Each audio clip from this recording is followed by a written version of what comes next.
Okay, let me know if you can hear me, Blaxit family. Blaxit family, Blaxit family, Blaxit family.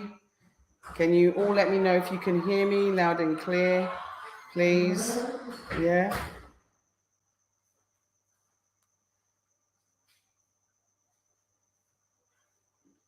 If anyone could give me a quick message just to let me know if you can hear me, I'd appreciate that. That would be great.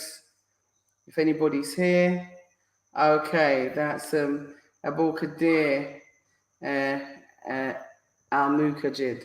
I hope I said it correctly. Welcome to Blaxit. Thank you for giving me that sound check. I would appreciate it. Thank you, David Wynn. Thank you, Miriam Bilal. Thank you, Cathedra. Chief, please log in, Cathedra. You are our guest on today's show.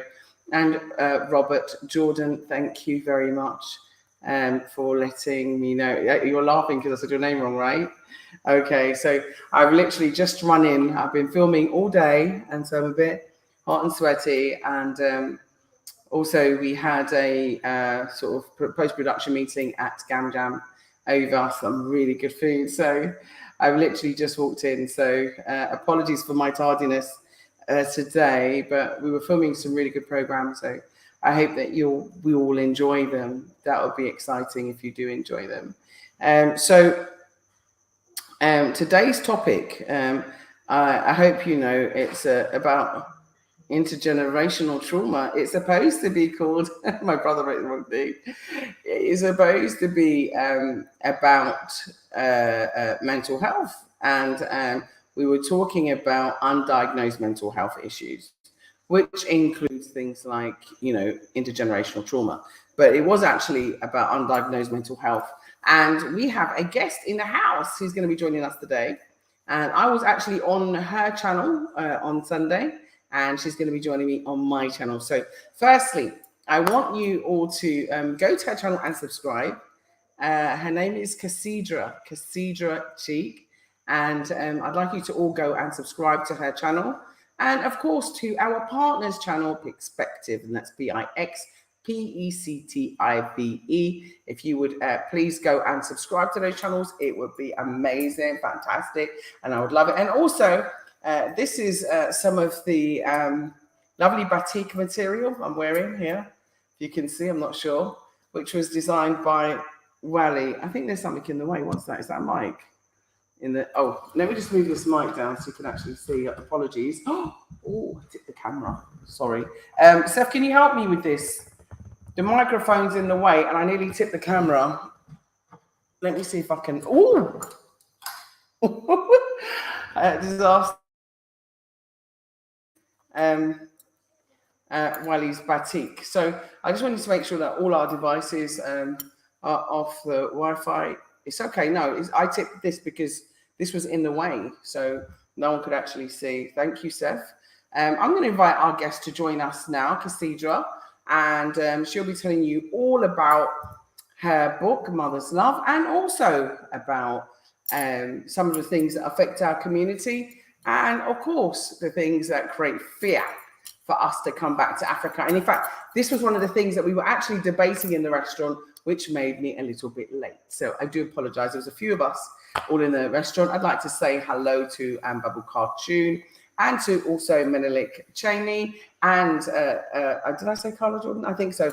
And to Tuko Pamoja as well. So mental health is so close to my heart. I'm glad you're covering it. It's an often overlooked topic among Black people. So mental health issues undiagnosed, and how it affects us and our relationships. And also our ability to be successful, our ability to have successful relationships even, and our ability to even appreciate one another, love one another, and have successful relationships. A lot of us, we get stuck in a tangent and we get stuck in a rut and we're not sure why we can't get beyond this point. So for example, if you think living in the West is the best and it's the great and it's wonderful, but you're stuck in a rut, you can't seem to be moving out the direction. It's because if you keep doing the same thing in the same way, you're going to keep getting the same results. And that is a definition of mental health, not realizing that you can do it. And also we have post-traumatic slave disorder, which is also a video that I wanted to put out and share by Dr. Joy DeGroy. And also, I wanted to discuss this topic in more detail, but without further ado, let's welcome our guest. And I hope you have subscribed to her channel. Her name is Cathedra. Hi. I hope you can join me now on the channel. How are you? And I'm welcome good. to Blaxit. Thank you for joining us today. Good to see you again. You also. Oh, Thank I feel you. amazing. Thank you. Thank you so much. I'm going to ask my brother to see if he could get me a fan because I'm sweating. I've done so much running to get here, so I'm melting. But yeah, welcome, and introduce yourself to Blaxit Family, please. And oh my goodness. Also, the one of our guests is supposed to be. I'm supposed to invite that I haven't done so. Which is the man responsible for the Chow Festival, who wanted to say a big special thank you. As you know, we streamed live and it was an amazing event. And so I didn't send him the link, so I'm going to send it to him now, or I'll ask Perspective if he doesn't mind. There we go. There we are, sharing the link. So I'm going to send the link to him now, and I'm going to ask Perspective if he doesn't mind sharing the link also with him. So that's it. Yeah, I'll say come and say thanks.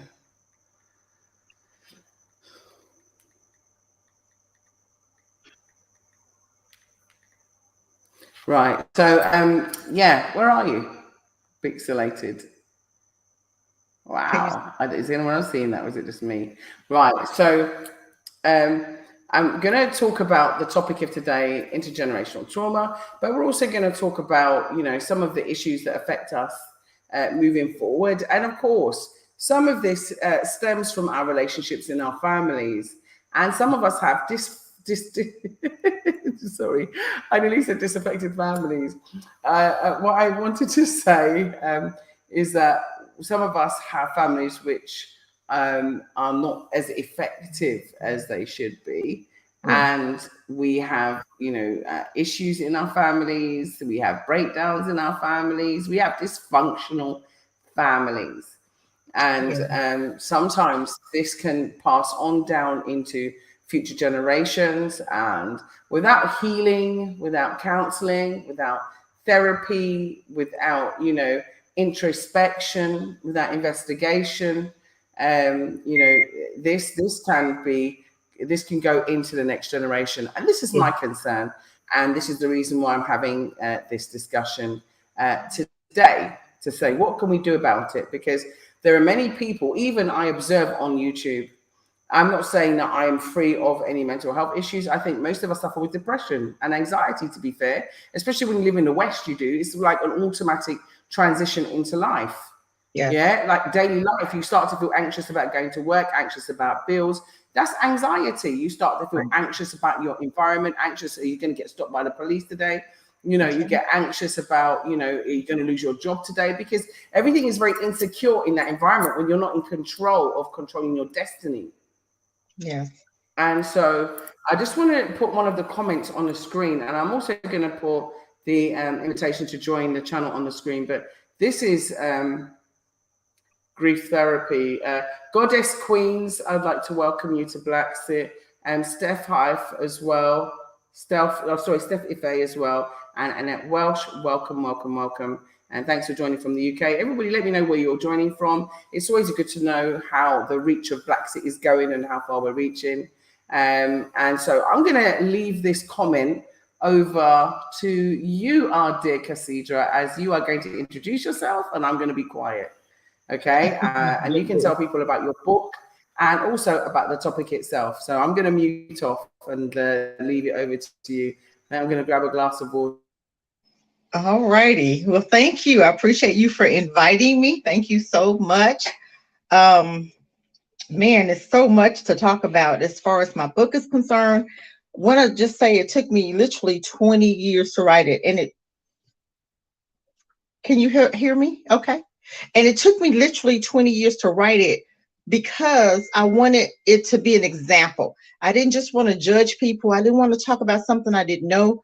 I wanted to talk about something that I knew about and something I had did for myself, because I grew up as an only child and had some family stuff to go on. and me and my mom just wasn't, you know, clicking. And I wanted, and I really didn't know how to parent, but I was trying it. And as I would go, I would be like, man, I don't know how to do this, that, and the other, until I started to do it. And then it worked. And I said, okay, let me take a note of this, because you have a lot of parents out there, a lot of single women that didn't have a mom that loved them, didn't have a mom to be there for them, didn't have a mom to count on them, didn't have a mom that cared, okay? That mom sometime might have chosen that man, or chosen that job, or chosen another child over them. And I'm telling you, just growing up like that and seeing that, and I went through that too. My mom worked a lot. She wasn't there. And I'm telling you, it was some times when I went through some things and I was like, oh my God, I don't know how I came out without being molested, and how, I don't know how I came out without, you know, a lot of stuff happening. But I wrote the book, and I wrote it because I didn't know how. And I figured, you know what, if I didn't know how to do it, somebody else don't know how to do it. So this is my book, and I'm going to show you a copy. I do have, this is a workbook, and it's called A Mother's Love. If you guys can see it, I think you guys can. And it's called A Mother's Love, and this is the workbook. And I do have the book Okay, also I to go think along with it. she's just disappeared for a bit, but we can continue the discussion when she gets back. I'm just going to add the invite into the private chat, and also into the chat. So if you want to join the discussion, you're able to as well. Okay. This story by Tuko is an interesting one, because it's showing, hi Zarina, it's showing a pattern, a common pattern that has occurred. So now you're back. Can you hear me, sis? Move it back a little bit. I don't want it to get picked up. Thank you, my brother. That's better. Right. Can you hear me? Uh-huh. Can you hear me? You talking to me? I can hear you. Yeah, go ahead, sis. Yeah, you got the floor. I was just waiting for you to continue. I'm just going to put the link inside the chat so you can have it. Okay. Yeah, go ahead. And yeah, so I wrote the book because I wanted it to be an example for somebody else, not just for me, because I knew that I didn't know. And I figured that there were others out there that didn't know how to parent, and or didn't even know where to start. Because if you don't have your mom, and that's a very interesting part, because we think we can do without one or the other. We need both. Us in the Black community, we need both parents. And when I see a woman that's stopping that man from having interaction with that child, I'm like, no, don't do that. You're hurting that child. You're not hurting him. You're hurting that child. And if we love our children, both parents need to be involved. And that's why I wrote the book, because I was missing that mom. I was missing that love. And that's why I called it A Mother's Love. When you have a mom who's never told you ever that she loved you, that's harming. But she could show you. I had every toy in the world. I had stuff, but I didn't have what I really needed. And what I really needed was just to hear it. And sometimes that's all we need, is just to hear that I care. So that was one of the reasons why I wrote the book, and just to be able to help somebody else. And if I could, the book is there. It's on Amazon. And that's why I wrote the book. So I'm giving it back to you.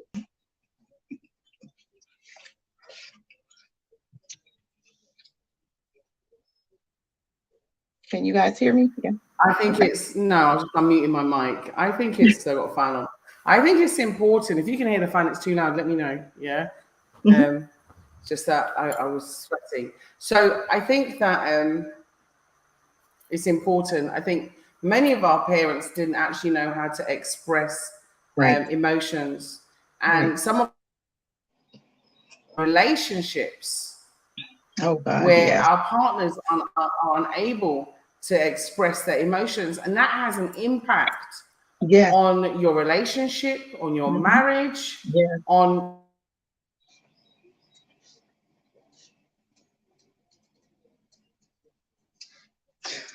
So even with her saying that, we end up having men that don't know how to parent. We have men that don't know how to give us that security, because we expect our men now to do one thing, but if they've never learned how to parent, if they've never learned from their fathers how to be a father. It's hard to know something if you've never done it. So we expect our men to be husbands, but they've never seen it.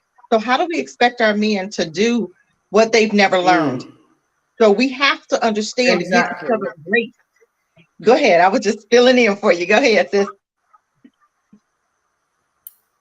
No, you carry on. I'm agreeing with you. And we even with the moms, okay, us ladies, we tend, the ones that didn't have moms, how do we know how to raise our children? How do we know how to love them if we didn't get that love from our mom? Childhood is everything. And if we don't understand having a child, and that child, if that child has a horrible childhood, guess what? You'll in turn have a horrible life. Until you have that mentor that can show you a different way, which I did have an aunt, and she was there, and her and I were best friends. And I'm telling you, she taught me everything. I would have known how if she wasn't there for me. So she literally, I had a best friend, her and her mom and her dad, they had a normal family. Exactly. And if you have that mentor that you can look up to, then you know that there's something different and something better out there. And that's when you go after what you saw, because you wanted that. And I saw it and I said, man, her and her mom got along pretty good. I want to do that. So I did that with my girls. I have 2 girls, and I'm telling you, the relationship is so different when you have an example to go by.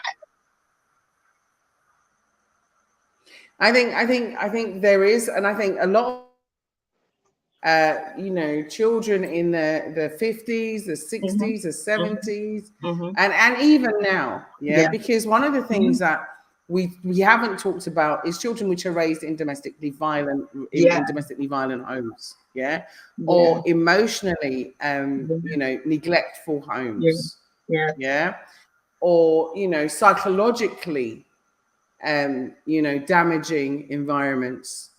And the legacy that leads into, I am not a psychologist, I am not a therapist or a counselor, I'm not a psychiatrist, but I can see a pattern of behavior, and the way in which that transmits into the breakdown of our relationships, and I'm not a hypocrite and I'm going to pretend, oh, I'm in the perfect marriage or I'm in the perfect relationship. No, nothing's perfect. And many of us carry also pain. It's like we transmit it from relationship to relationship. We transmit it from the neglect we got from our parents, because sometimes even you can be in a relationship like where you're telling someone like, oh, I love you, and they're not telling you it back. They're not reciprocating, and you're still staying in that. That already itself is a sign of, some kind of psychological trauma and damage, because you're waiting for its reciprocation. It might not happen. Right. And then you're not feeling it. And at the same time, is it the other person that can't express themselves, or is it that they generally don't feel that way and you're wasting your emotions and your feelings on them? Because it's like some children, they want to express to their parents, I love you so much, but because their parents don't say it back, they don't want to say it to their parents. They don't want to express that emotion. Some fathers are even scared to kiss and hug their children because some people don't even call their parents mum and dad. I've experienced that too with different people. And I said, how do you relate to your parents as not as mum and dad? I don't understand it, because they're your parents. And I thought that was a natural transition.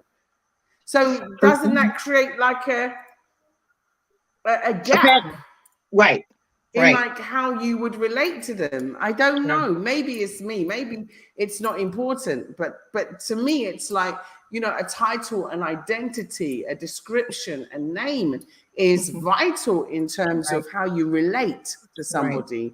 And the kind of respect that you give them, and also how it makes you feel valued and proud that that person is your co-creator. Right.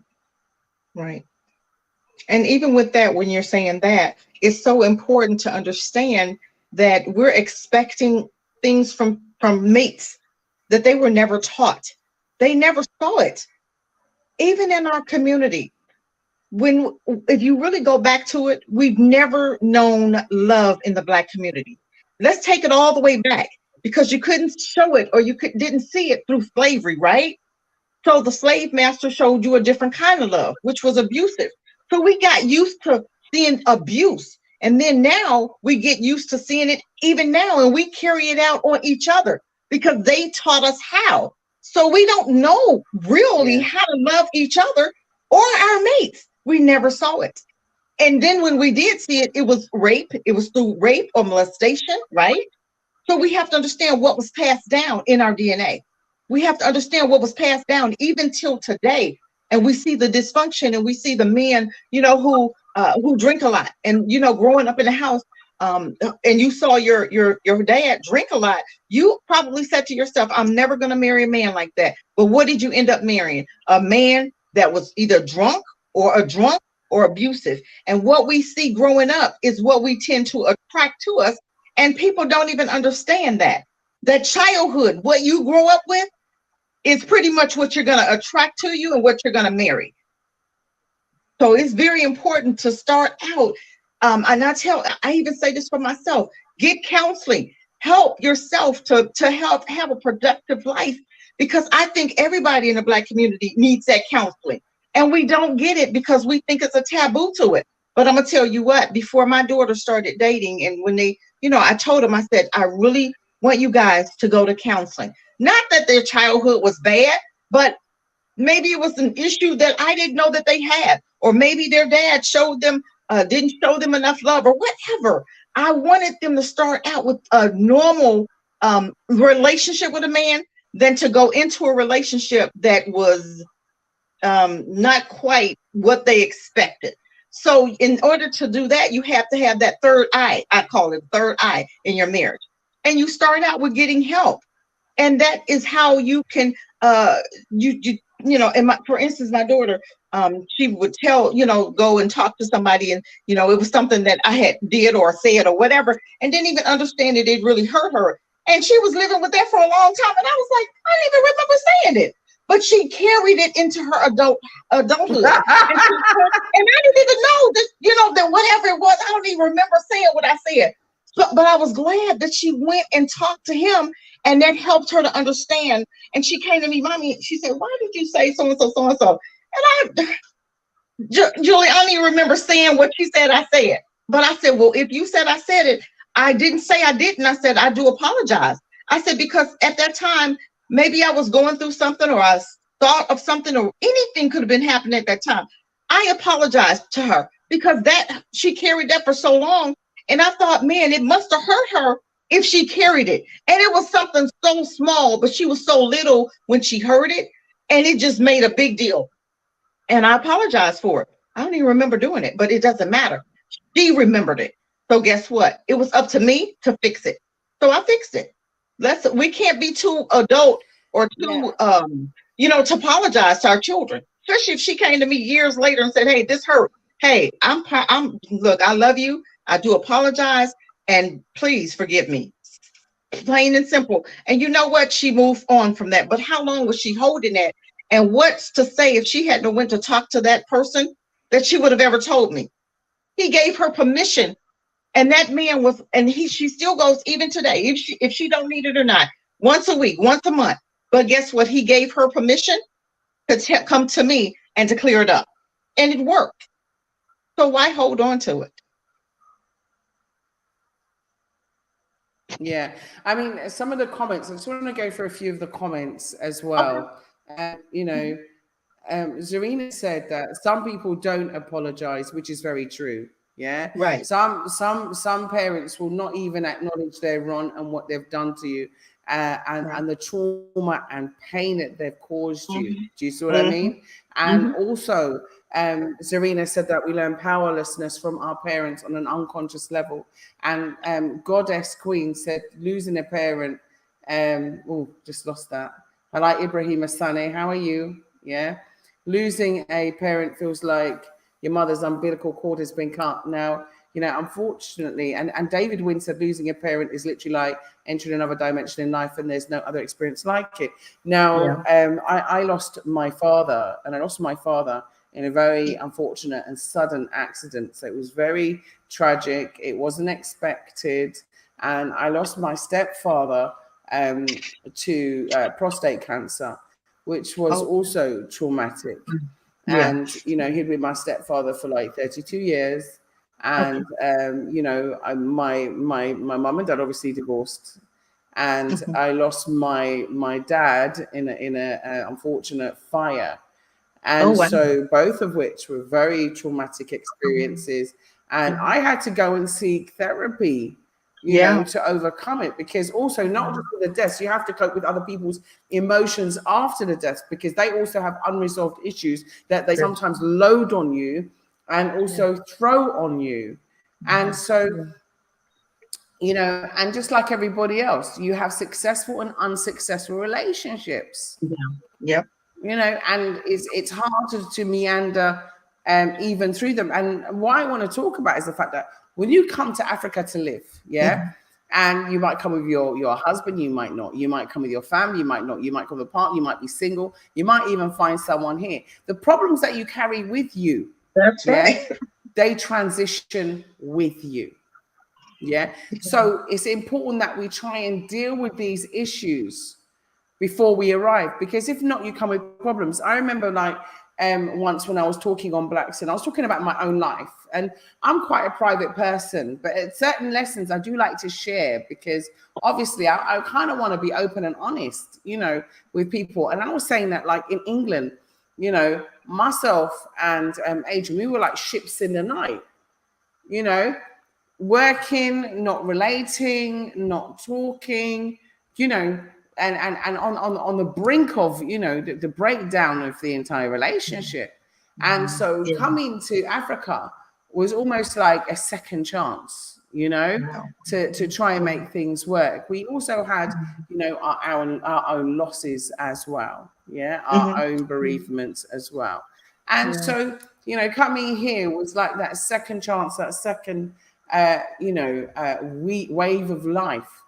But, one Mhm. of the problems that you have is that you carry the problems if you do not solve them. And they That's right. just, they just get bigger and bigger and bigger and bigger until they become unsurmountable. And I've noticed that that is happening a lot in our community. Yeah. Yeah. Here. Yeah. And I've also noticed it happening in families here, indigenous people's families as well. So I'm Mhm. thinking, hang on a minute, this is something that's common, Right. and Right. is the reason why many of the relationships that we're having aren't working. Whether Aren't it could be a working. business relationship, it could be a personal relationship, it could be a parental relationship, Yep. it could be a grandmother relationship, but it's not working. And so there's been a breakdown in the transition. And Mhm. I think that, like I said, even me, I've been for like, counseling and therapy, because I think it's really important It's that we important. do self-evaluation. I Yeah. think it's really important that you can get the pain and get the trauma, get it out of your system, and at least look at new approaches of dealing with your issues. Yeah, none of us are perfect. I'm far from perfect. I'm just, human like everybody else. And, I have, like I said, when my dad died, it was very traumatic for me. Yeah. Yeah. Very, very Yeah. traumatic for me. Mhm. When my Yeah. stepdad died of cancer, it was very, very traumatic for me. Yeah. When my Yeah. grandma died, I was like a proper grandma's girl. And so, I found that really challenging. And so every time we have a loss, even though we should expect it, it still hits you because, of Mhm. your emotional attachment to that person. Every relationship that you Yeah. have that breaks up, It's a you had trigger. some form of emotional attachment Yeah. to that person, and they are drivers. If that man cheats on you, Yes. or that woman cheats on you, Yeah. you have that sense of betrayal. You carry that. You're not going to trust anyone ever again, Mhm. you know. Yep. And so we have trust issues, and those trust issues, transcend into our community, into our relationships, Mhm. into the fabric of our Yeah. society. Yes. Yes. And we don't understand that even with children, when they go through a divorce, when they go through that dad not being there because that mom said no, or when he just doesn't visit, when he says that I'm going to come and he doesn't come, that to the child is almost like a disappointment. It's almost like a death for that divorce, for one. And then you begin to show your child that they can't depend on men, not even understanding that that's what you're portraying. And then they go up and they, you know, and they go through a lot of emotional abuse, or they'll go through a man that treat them the same way that that dad treated them, wasn't there, or no communication, or was abusive, or talking bad to them, or whatever. See, this is, we come back to childhood. Everything in your childhood, you're going to play it out later. You're showing your child something. For instance, for a man, I never allowed my husband to spank my daughters. You know why? Because I didn't want them to get used to a man hitting on them. You understand what I'm saying? That was so important. I never allowed it. And as they got older, then they understood it. Because I didn't want a man to come up and just, you know, them to feel that it was okay. You know what? And another thing, I hear people talking about this, you know, the young man that died, Kevin Samuels. Okay, I'm not trying to disrespect, but I just wanted to make a point. One young lady said, "Well, man, he was such a great guy." Kevin Samuels, the one that died. And sorry, say that bit again. I missed it. The one who about died? When Kevin Samuels died, someone said to in a comment that he had great. He's a YouTuber, right? Yes, that's the one. But I think it was you that introduced him to me. I never even heard of him before. Oh, really? Oh, you hadn't heard of him? Okay. Never. He was, for me, I think, you know, some people would agree, but for me, he was harsh to women. And for me, it would trigger, because I didn't grow up with a dad, right? So for a man to be so disrespectful, I thought that was abuse to me. But a lot of women didn't have a problem listening to that abusive talk. And I thought, well, man, what's going on with you guys, that what he's saying is okay? That is a trigger, and that's mental illness, undiagnosed. Huh? Say again? I said it's low self-esteem. Exactly. Low self-esteem. But you know, some women was okay with what he had to say. And I thought, well, what's going on with you that you're okay with an abusive man talking to you like that? That's crazy. I didn't understand that. You know, that hurt me. And some of the stuff that he would say to those women, it would just bring me to tears sometimes. And I'm thinking, why am I so emotional about what he was saying? And even thinking about it, it just hurts just thinking about some of the stuff that he was saying to those women, you know. And I thought, man, we have to understand that abuse is abuse, and we have to know and recognize the abuse that you've gone through as a child, and you think it's okay for a man to put their hands on you, or for a man to call you out your name, or for a man to make you feel less than every time you talk to him on the phone. That's not natural, and that's not normal for you to feel bad every time you talk to a certain person on the phone, that when that man hang up, you feel like nothing. That's not normal behavior. That's abuse. And we have to own our own stuff and know that when it's dysfunction, we got to get some help. We got to get the help that we need. Yeah, instead of making a lot of women, mm-hmm. you know, even including myself, mm-hmm. you know, have settled for less than we deserve. Yeah, mm-hmm. have put up with men being disrespectful to us, talking down to us, being aggressive, you know, to us, not appreciating us, not valuing us. Yeah. And not empowering us or enabling us, either by using, you know, emotional neglect, emotional withdrawal, emotional control mechanisms, right, or just an attention deficit. Mm-hmm. Yeah, all of these things. When you're not told, you know, for example, you're not told your worth, or you're not shown appreciation. Yeah, exactly. I'll give you an example, right? Someone pulled something up and showed me something, right? And I had to acknowledge it, and I had to even, you know, discuss it. I had to discuss it. Recently, there was a video, and the video went out on Woden Meyer's channel, and I must have said something, and then someone said, you know what? It wasn't reciprocated. Did you not notice? And I didn't. And so I went back and I looked at it and it wasn't. And I thought, that's interesting. I'm going to talk about this, and it's good that you actually, pick it up and you discuss it and say, like, what is wrong with you expressing this, Yeah. or what is Yeah. wrong with you saying this? Yes. And Yes. why aren't you comfortable with it? And so, but we have to have difficult conversations. Yes. We have to have challenging conversations. Yeah. Yes. Yes. And sometimes you have to, wiggle your way out of difficult situations as well. Yeah. As hard as it may be to walk away, for your own sanity, Sometimes you have to. You can be in a difficult situation in your workplace, even. Yeah. Sometimes you listen to these abusive records where they're calling women, excuse me, sorry, they're calling women terrible words. And saying terrible things, about women. And hey, Kwame, nice to see you back. I hope you could join us. I'm going to put the address here. David Wynn, I hope you could join us. Yeah. And they're just making money off the abuse. Yes.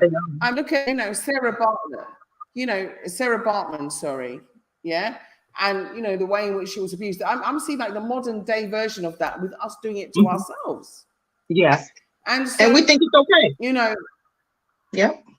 And the thing is that, I was just at a restaurant, right? And one of the people at the restaurant is a man. And, I said that he liked Skittles. The reason why I say he likes Skittles, because I'm not, obviously, I can't say too much on YouTube. But let's just say he liked every variety in color. Yeah. Okay. And so we were having this conversation in the restaurant. And I was trying to say to him that, actually, what I feel is that you're abusing yourself. Yeah. Yes. But anyway, that's a whole nother subject. But basically, he turned around and said that he liked the white variety better than any other variety. So, of course, myself as a Black woman, I got accosted. I felt personally challenged by that. I felt insulted. I felt, like hurt by that as well. Yes. Yes. And it's just like some people, they overextend their, I think, it's like an insult. You can't say it to a Black woman. You shouldn't even be comfortable saying that in front of a Black woman. Exactly. I felt like it was a slap in the face. And I think there's so many things that we suffer with silently. But I had to voice it, because, there are too many stereotypes around us, especially as Black women and Black men. Yes. Black men, get in the comment section. I want you to give me some of the positive and negative stereotypes, that are, bandied about us as Black people, as us as partners, as us as, let's say, suitable life partners or lovers or husband or wife. Let's talk about it. Put in the group. Let's talk about it. Yeah. Self-rejection based on self-hate and lack of knowledge. That's what Serena said. David Wynn said women can do as much evil as they want to men now with no accountability. This also has to stop. So, here we go. Now, let's talk about the evils that women do. What are you talking about? What evils are women doing? Yeah. And what kind of women are doing these evils? And are you attracting the women to do this to you? Is there something that you're doing that's a trigger or a driver for this kind of behavior? Because sometimes we are always willing to do this, but you forget that this thumb here is pointing to you. When you're pointing out at somebody else, your thumb is pointing back at you. Yes. Yeah. And we also have to be accountable and look at, what am I exhibiting? Am I exhibiting some form of, desperateness? So this person can ignore my emotions, ignore my feelings, and is this something that we're doing in our community? Are we ignoring people that are even calling out for help in our community because of the fear, because of the fact that because of the feelings that we have? Yes. And because we've been neglected, we're going to neglect them too. Yes. So it becomes a catch-22. It becomes a vicious cycle. Yep. Yeah. And then CC said, Black women have been dragged for years and conditioned to dislike ourselves. Now, this is very, very true. Wow, Right? that's good. This is very, very true. I Wow. had a discussion with someone recently, and I was saying, like, you know, as you get older, as you change, yeah, you're not conditioned to bodily changes. Yeah, you're not conditioned. You're always aiming for this perfection, and if you fall far from it, your self-esteem goes downhill. You know, your attraction goes downhill. And I was even having this conversation last night with a friend till really late. We was on the phone till I think 3 o'clock in the morning. I know that's why I look so tired. But anyway, right? And you know, one of the things that she was saying is that we were talking about, I'm not going to mention any names, obviously, is the fact that she had met someone, and obviously she had gained some weight, and she was so body conscious that she didn't even want to have, even though this person loved her to death, she was too afraid to have a physical relationship to expose her body to this man because she had, you know, self-hate issues. And these are the self-hate issues that we are all suffering from. Yes. Right? Because we've been given an image of perfection, which is fake, which is photoshopped. Yes. Yes. Yeah. We think if we bleach our skin, we're going to attract more men. We think, you know, if we straighten our hair or we wear the Brazilian weave or whatever you want to call it, or the wig or the weave or the wig or, you know, whatever it is, if we transform ourselves and we wear green contacts or blue contacts or whatever, we're going to be more appealing because that's what we believe the ideology of beauty is. And so we identify now, is this not intergenerational trauma where we can't even find beauty in our own looks and our own appearance? Yes. Yes. Yes. It's devastating. Yeah. We don't even like us because guess what? We're looking, nobody likes us. The whole world hates us. So they have taught us how to hate us. So we'll look to them to try to get attention from them, but we're not getting it from each other. Just like the young man that said that he was more attracted to a white woman. What's going on with him that you're not even comfortable with your own kind? And you think they are your friends? How many, as we can go there just a little bit, how many of these brothers then died by the hands of white women that you think ain't gonna do no harm, or who have sent you to jail? Just like the one young man, he got 12 years for a kiss. He didn't even get, I'm just saying, but it was okay. Why is that okay? When are we going to get to the point where we are not leaving a mess to our children?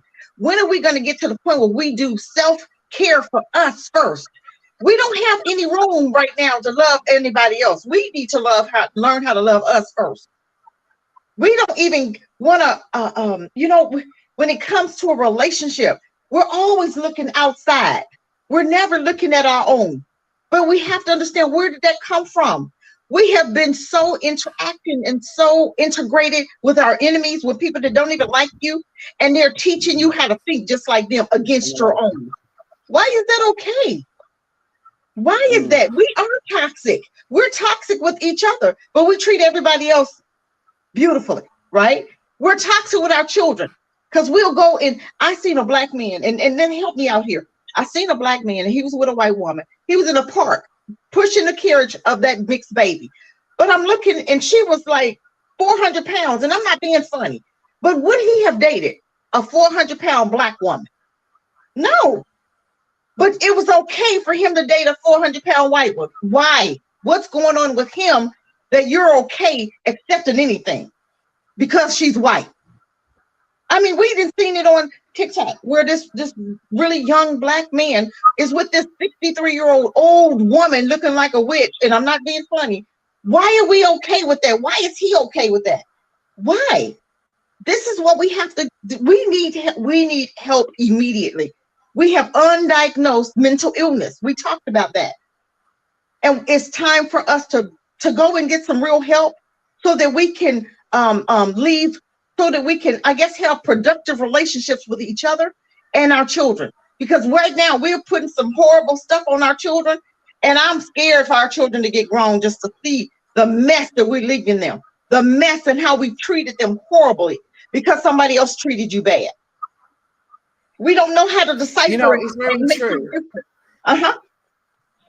It's very true. Even like myself, I went through you know, some trauma, which I'm not, you know, I'm not gonna hold back on the fact that, yeah, I was affected by a lot of the negative lies that were being told about me. It was a campaign, it was a smear campaign, you know, that was levied against Blaxit and also against me personally. It was a terrible smear campaign.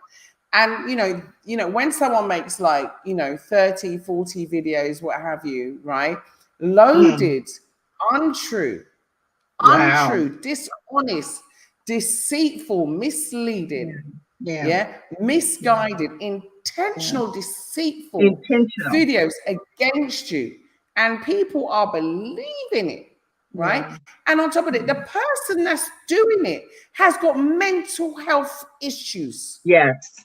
Yeah, Yeah. clearly has mental health Yeah. issues. Yeah, Yeah. and you know, is himself in a toxic relationship with a woman who sleeps with men for money. His himself is a criminal. Wow. Yeah, Wow. is in himself a fraudster. Is himself done for racketeering. Yeah, is himself a convicted criminal. Wow. I've never So had that's a criminal record. I've never done anything wrong. yeah. Yeah.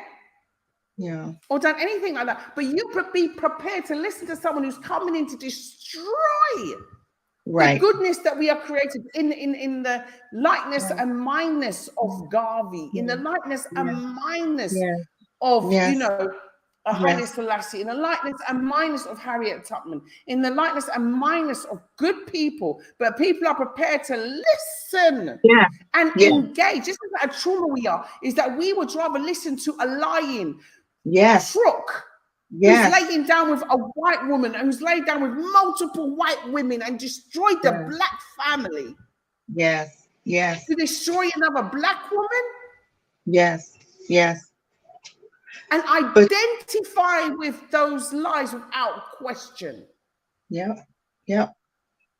Yeah. And we love And it. listen to We love it. misogyny. Listen to pure misogyny. Yes. Yes. And destruction. And we happily sit there and allow it to happen without taking that person out of our community, without saying, you know what, let's all get together. If we write 3,000 emails to YouTube, if we write, do this, and we can stop this. You know, the same with this guy who you said just died. Yeah, how could we as black women tolerate and allow this to continue? Because you know what? Because we hate ourselves so much that we'll allow anyone to deride us, anyone to destroy us, anyone to degrade us, anyone to destroy us, and anyone to bring us into disrepute. Right. Anyone can do it. And we're okay with it.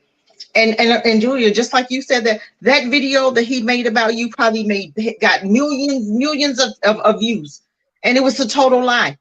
But he was okay with making that lie true, and we're okay with making it true. Just like I was looking at a video, and I see that if on TikTok, if I talk about my foundation, you know, I have a foundation, and if I talk about that, I don't get traction. But if I come on here and I'm cussing and I show you a fight or something, you got millions of views. But when you're trying to help the community to grow, they don't want to see it. They don't want to hear it. They don't want it. We have been so used to being traumatized by this horrible, disgusting country that we live in, that we don't even understand that everything they do is for us, our demise. But we don't see it. We'll go against each other, and we'll partner with an enemy. And we will beat each other down. All they have to do is come on the scene and say one negative thing, and everybody will swoon in. They'll bring everybody into a conversation, and they'll back up, and they over there in the corner, and we duking it out with each other. And I'm like, do you guys see what they're doing? Do we not understand what's happening? Just like this woman, this black woman and black man thing. Where did it start, Julia? Where did it come from? We're not even understanding that it could have been one white person, one Missoula, that came in the midst and said one thing negative about each other, and we ran with it. And now we got a mess going on in our community. We have a mess going on. Why? Because of the lack of love on our part for each other, for our own. We'll sit up here and love a white person and treat them like a queen, and they dogging you out in the same breath. But we're okay with that, as long as we got a white woman. What is going on? Aren't we tired of being at the bottom? What are we ready to do? What are we ready to do? How are we going to get past all of this black man, black woman hatred? What are we passing down to our children, to the next generation? That's the thing that bothers me. We passing down a mess. If you really stepped out and looked and see the mess that we've made, and we're not even trying to fix this burning building that we will put into. MLK say, I think I put my people into a burning building. He did, and we still there, not even trying to get out of it. Why? Why is it okay to stay put and not dig your way out or hose your way out or do something different? Why is it okay? You know what? It's like I said, yeah. Black people, yeah. Watch this man, right? Who is with, some exotic, whatever she does, sleeping with men for a living, yeah. Married to a woman who sleeps with other men for a living and broadcasts it. How are you okay right? with that? On films, and they were all right. Yeah, How? and has photographs of her naked body all over everywhere, and that was all right. Yeah, and another YouTuber who's a prostitute, right? Dissing me, but that was okay. Yeah. Where are our standards? Where are our standards? Yeah. Right? Where is our dignity? Where is our principles? Yes. Where is our moral stance? Where is our moral compass? Yes. Where is it? Why are we our okay? unity? Where's our solidarity? Yes. Right? Yes. Where is our spirit and soul? Yes. Yes. Where is our love? Yes. Yeah. And what I'm trying to say is that basically we are handing this down. Yeah. Yes. We are handing this down and handing this down and handing this down. And I'm so glad a man has come in. Yeah. Yeah. So I'm going to add you to the stream. Welcome to the chat. Today is someone, who's got lots of love from Bla Xit Family. We're so very proud of him and what he achieved recently. So we want to say big congratulations to you. We watched the Chow Fair stream live. It was amazing. We want to thank you so much. Hello. Hello, good evening. Hi. Good evening from Port Harcourt in Nigeria. I hear you. Can you hear us? Everybody, listen. Hello. This is Bobo Lucky Brown. How are you? I don't think he can hear us. It looks like his signal keeps freezing. Yeah. Can you hear us? Hello. Good to see you. How did the event go for you? Oh. Oh, he can't hear us, I don't think. Can you hear us? Can you hear it? It'd be nice to have a man's perspective. Yes, it would be. Yes. Oh, okay. I'm gonna add Tuko. Tuko, you there? Hello. Can you hear me? Hello. Tuko, are you there? I can hear. How are you, hear my me? love? Can you hear me? I'm very well, thanks. Yeah. Yeah, I can hear you. Yeah, I'm fine, thank you. How are you? We're good. I'm very well, thank you. I've been meaning to touch base with you guys for some time now. Let me turn down this because there's a bit of sharing your story. Oh, about my brother. Yeah. Yes. Yes. He died in 2019 at age 60. Sorry to hear that. Yeah. Wow. Anyway, he initially he suffered from depression, but being in this country and just arriving, we didn't know at the time. I think this was like in the 60s, and it wasn't as progressive there. They would just pump you full of all these psychotropic drugs and things, and section you I mean, say if somebody was like speaking to themselves, they would think that's automatically mental illness, and ready to section you. Oh, But over time, yes, right, yes. it I his don't know what you're condition seems saying. to get worse. Sorry. Oh, Lucky, what did you say? Robo. Robo, can you hear us? Hello. He's on again. Yeah. No. Yeah. So carry on, Tuko. Yeah. Over time, his condition, you know, conditioning. He's in and out of mental institution. I think Mm. one time, right, they even sent him to Rampton because I believe they were trying to two of the carers, two male carers. I think they were trying to have something sexual with him, but then he resisted. As a What? punishment, they sent him to Rampton. And with that place where I'll never forget it, you could hear all the doors shutting and all these guards with the big keys, and it was something else, man. But anyway, to cut the long story short, we got some compensation for that, but they never apologized for what they did. They're not going to. Pardon? They're not going to apologize ever. No. No, they don't. I'm going to ask Lucky to Ever. come in quickly because his stream is not stable. So come in, please yes, come in, Wobo. yes, yes. Good evening, everybody. Hi. I'm Hi. fine. I'm fine.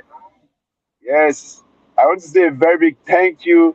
You know, after my show, it's been a whole lot, like trying to put a whole lot of things together. But this family came through for me, and honestly, I'm very, very grateful. Like I can't thank this family enough. Thank you very much. Thank you for your support.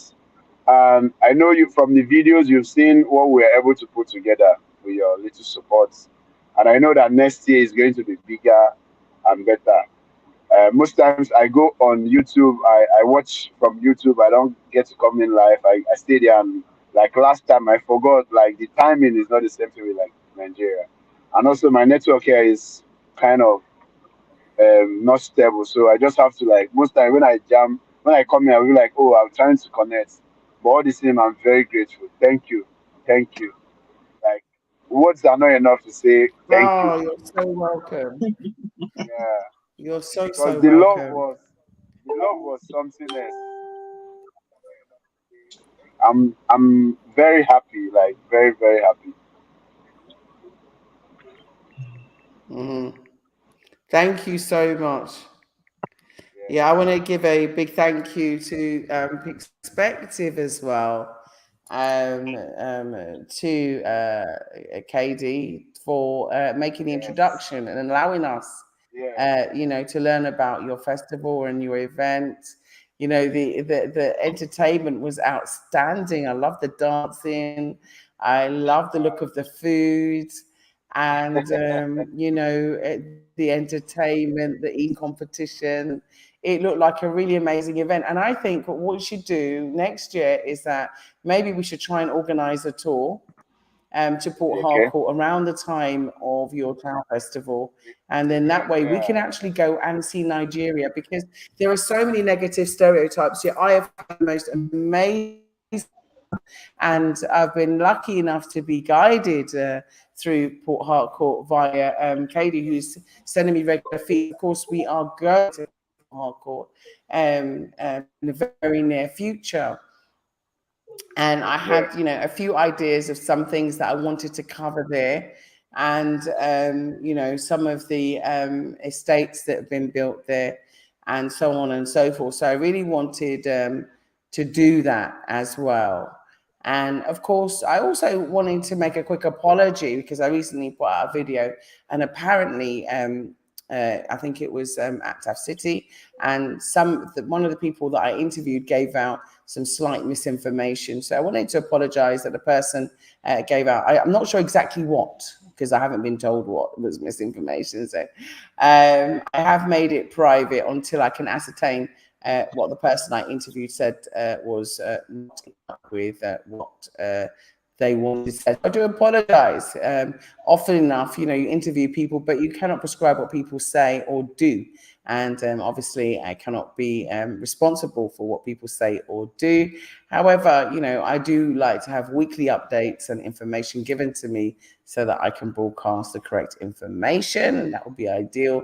So, I'm hoping that happens in the near future. But in the meantime, if you are interested, in contact with Blaxit about that, because of course, coming to Africa is a great possibility, and living in a great community and thriving city is a great opportunity. So anyway, I'm going to continue and say, next year, let's get more involved. Let's get more involved. And want to say a big thank you to the streaming company. Big thank you to Perspective for filming and to organizing the streaming as well, and for the great editing on the day. So I hope that Katie, if you're out there, you can join us on the live to talk about what you saw there on the day as well, because we haven't had a chance to cover it, and I didn't have a live last week, so unfortunately it's been missed. But I mean, we're gonna now go back on topic, and we're talking about mental illness undiagnosed in the Black community, and how it impacts. How far now? Wida? Yeah. Wida, your compass. You can't hear me. How far? Well, I can't hear. I said, Wida, your compass.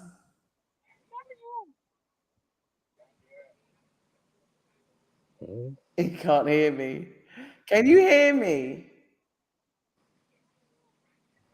I think he's gone again. Yeah. He got a bad connection. So so basically, I was saying that that also I think the educational system also teaches us how to mismanage our relationships. Yeah. I could be wrong. You can disagree with me. Come in the comments. You can come in the comments and say what you have to say. Yeah. I mean, me, I love Black men. I love my African men. Yeah. I admire my African men. My kings, my princes. Whether you're employed, unemployed, educated, uneducated. Yeah. Young or old, I love, and admire, especially my Black men that are loyal to their, Black women. I love you so much. And it's so important that we can express it, That's brilliant. and our emotions and our feelings. Very important, because some people, from what I've gathered from making these lives, is that they can't even process love. They can't even say love, and they're not prepared to. And they would rather cause someone emotional neglect and pain by willfully keeping, the emotions to themselves rather than expressing it, which I think is unfair and hurtful. And that happens a lot in our relationships. But, I do advise women that if you're in that environment, don't stay in it for too long. Don't stay in it for too long, because it will begin to damage you psychologically if you do, especially if you're not a strong person. So, moving on.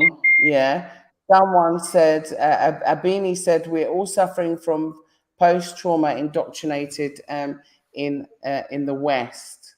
So I think that we're also learning to assess our relationships like Europeans. Right?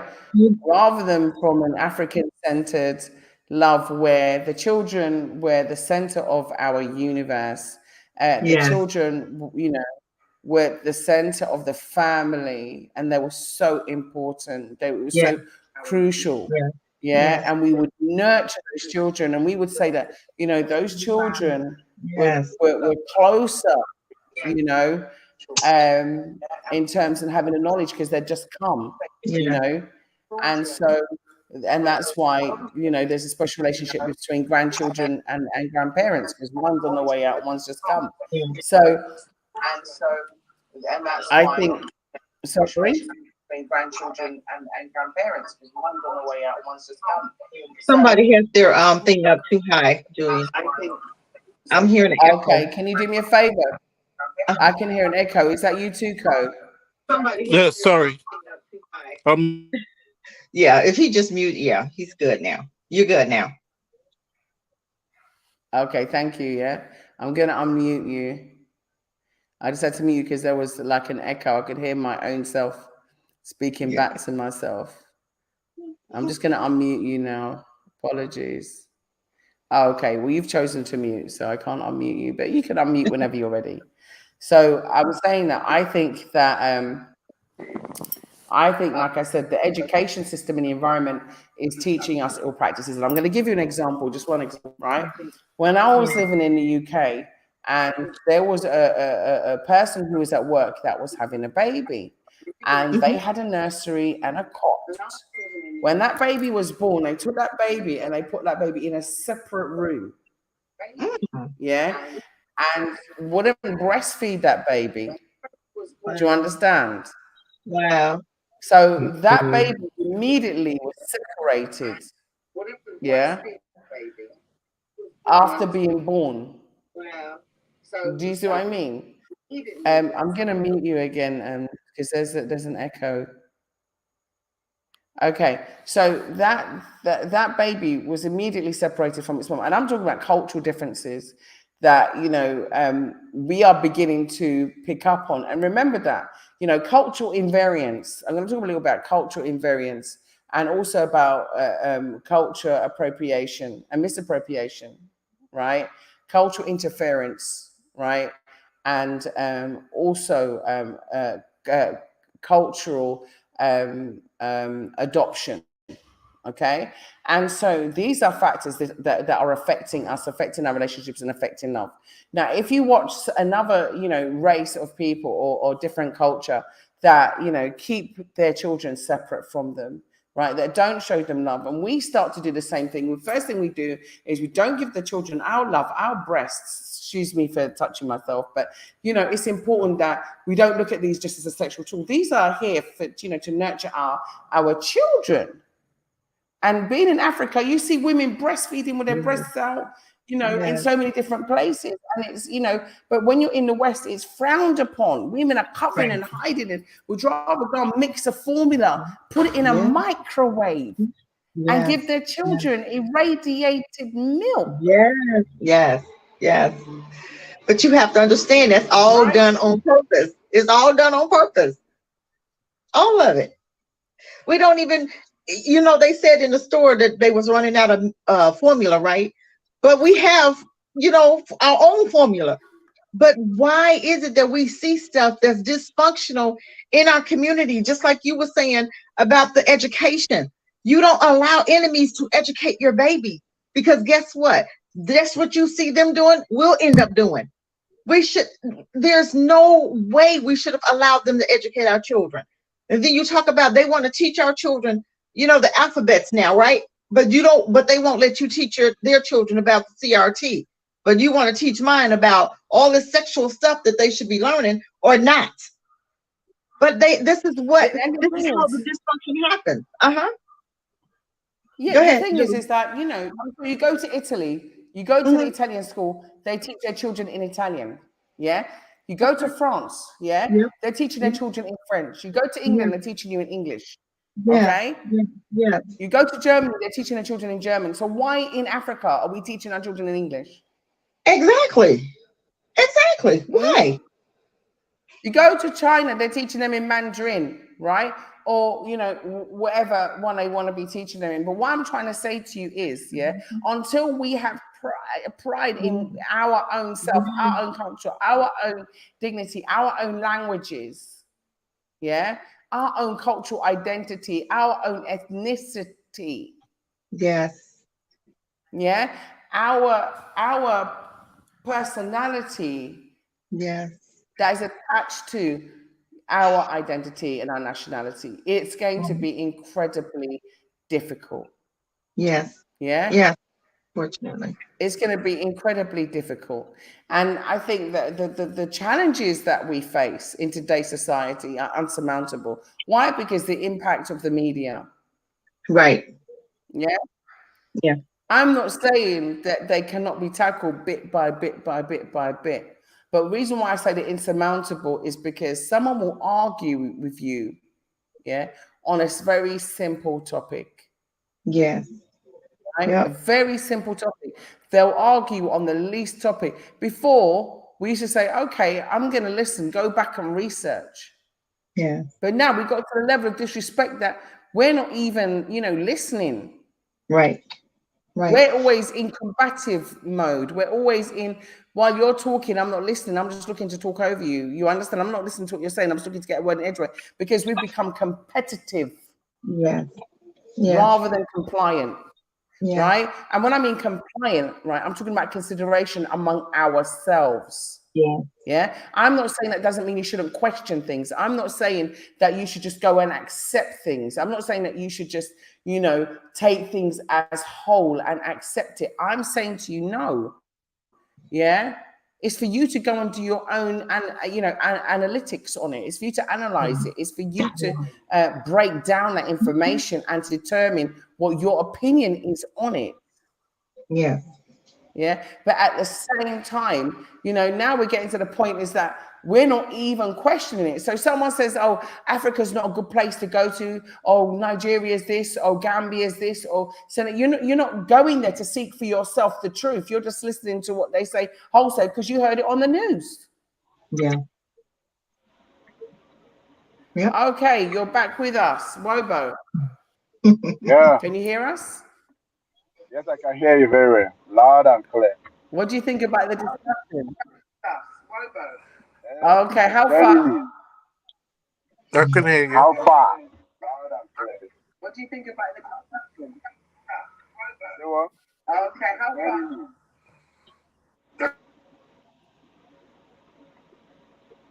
How far? I'm fine. How far?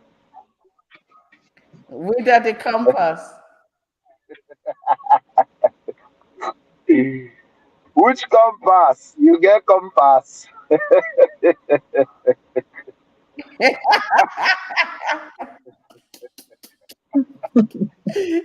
Katie has spoiled you with all this Nigerian language. Who give you compass now? I'm trying. Oh. Yes, no, you are doing great. You are doing great. Say without the compass. Wow, yes. I overheard you talking about the story being told about the particular place and people not going actually to find out. That brings us back to the single story of what's it called? What's her name? Chimamanda talking about the single story in one of her books. The foreigner, yes, it's a foreigner. I've forgotten the name of the book. People just hear story like I was talking to someone from he's a Nigerian, but he's based in the north.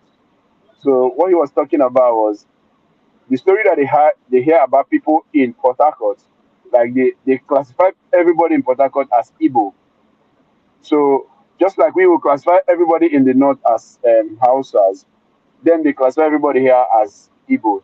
But not knowing that in the south we have people that speak different languages. You have people from Ikwere, Kalabari, Okrika, Ogoni. All these are all in the south, not just the white what's it called, the Igbos. So it's a single story because this has been what they have been told by the media. Oh, a certain place here is happening. Oh, things are happening here.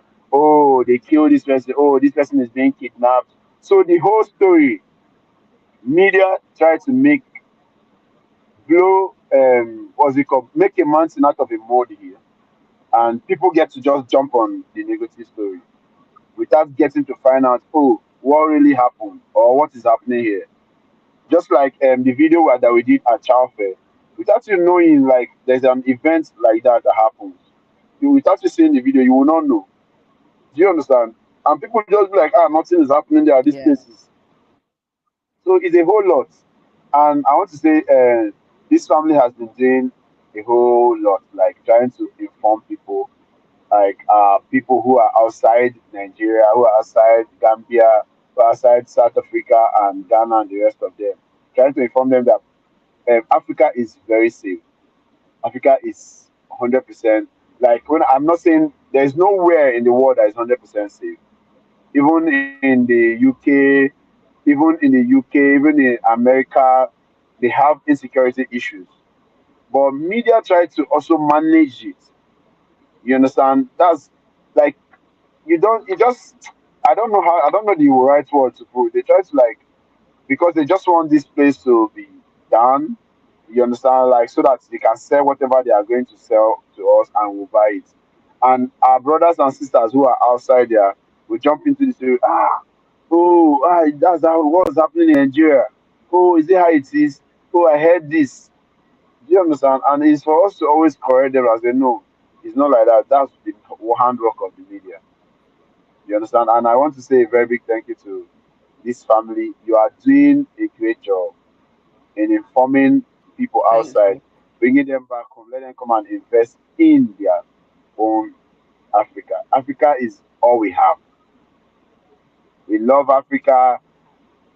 Go wherever you like travel. One day you realize, oh man, I need to go back home. Home is the best, man.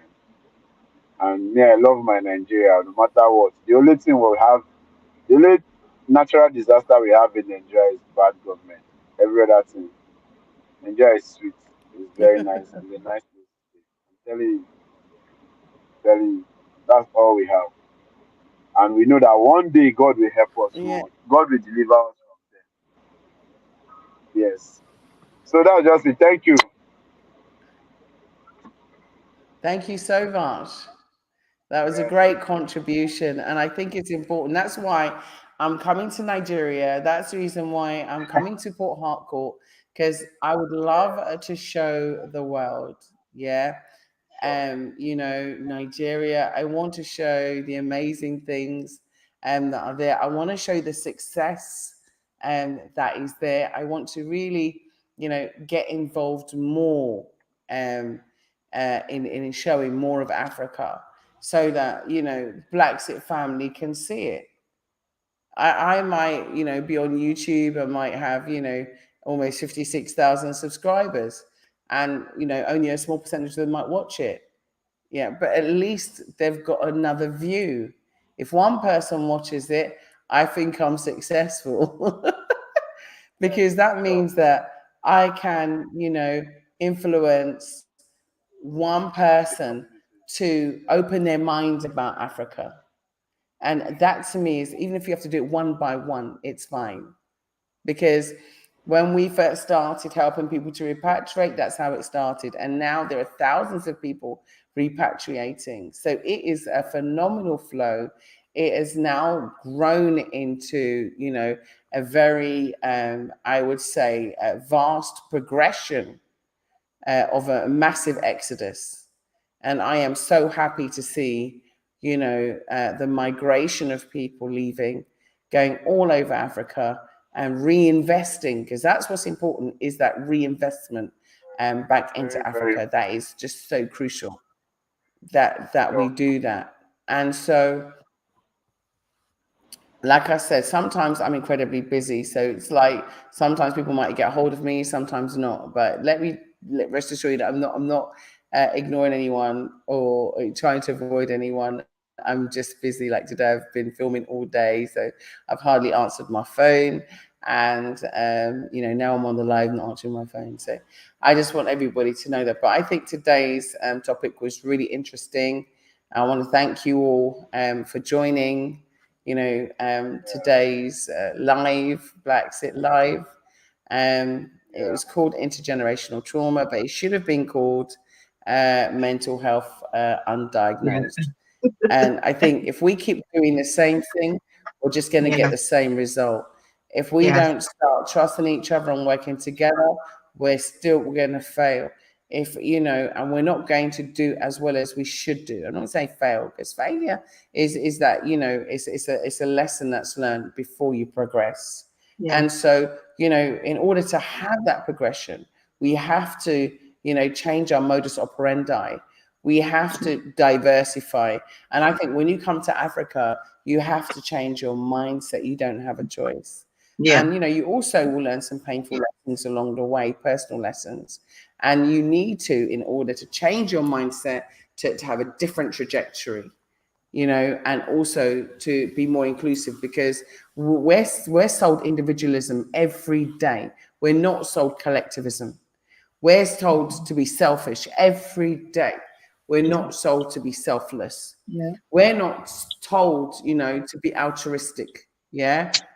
Yeah. We're told to be entrepreneurialistic. Yeah.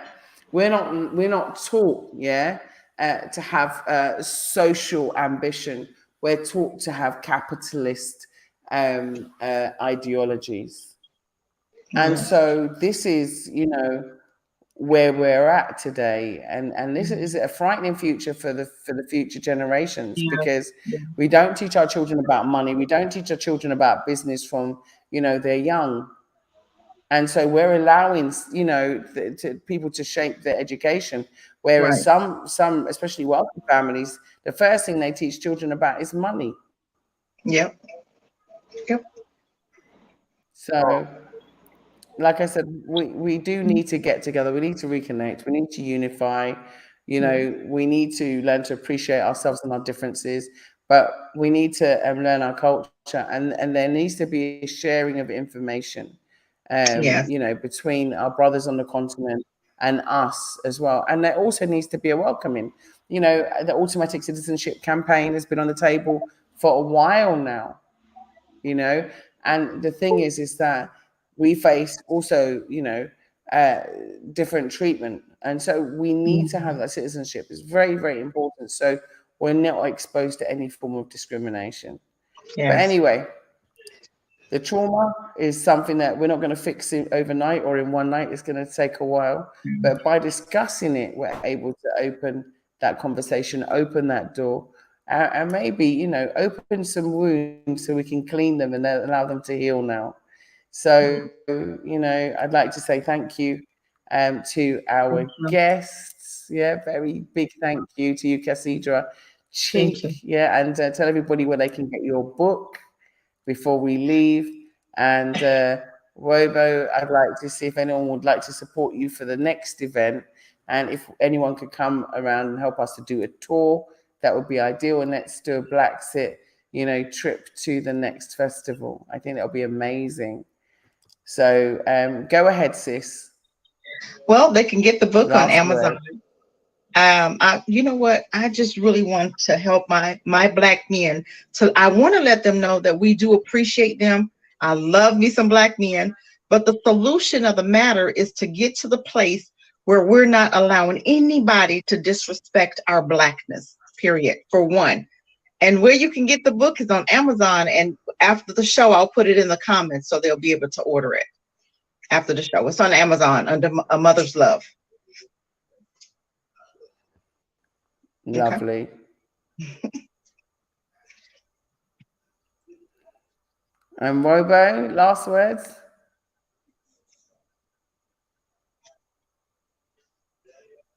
I think he's frozen. Yeah. Uh-oh. Okay. Thank you, Julie. So listen, so Black Xit Family, I want to thank you for your comments. I want to thank you for, it was a great interaction online. I'd love to have seen more of you join in the talk as well. So don't be shy next time. Come on board, jump in, and let's have this discussion, because it's important that we address our issues before we come home. But you must come Africa. Come see, come experience, come enjoy. Yeah. This is your legacy. This is your birthright. Yeah, this is what your ancestors had left behind, not intentionally, but by force. Yes. So, thank you. Come back, come and rejoin the family, and, come and ensure that you, can have some happiness in your life. because happiness allows you to get rid of some of the stress, some of the trauma, and it also allows you to see what's really going on and Yes. identify with it. So just want to say I love you, Blaxit family. You know, it's been great. And also just remember, show love and affection. Yes. Show that you care, not just for yourself, but for others. And try and do your best, yeah, to do whatever you can do to look Okay. at yourself as the most beautiful person on the face of the planet. And to Yes. remember you're worth it and you deserve nothing but the best. And just be the best. And remember, when you do good, good follows you. So Blaxit family, love you. And I'll see you again live. Yeah, all being well next week. Thank you so much, Cathedra, for joining Thank us. you. You've been a great Thank you. guest. Yeah. Thank you. And Thank you. thank you, Blaxit family. Thank you. Appreciate you. You too. Likewise. Yes. I'm just trying to end the broadcast. So, Blaxit family, thank you.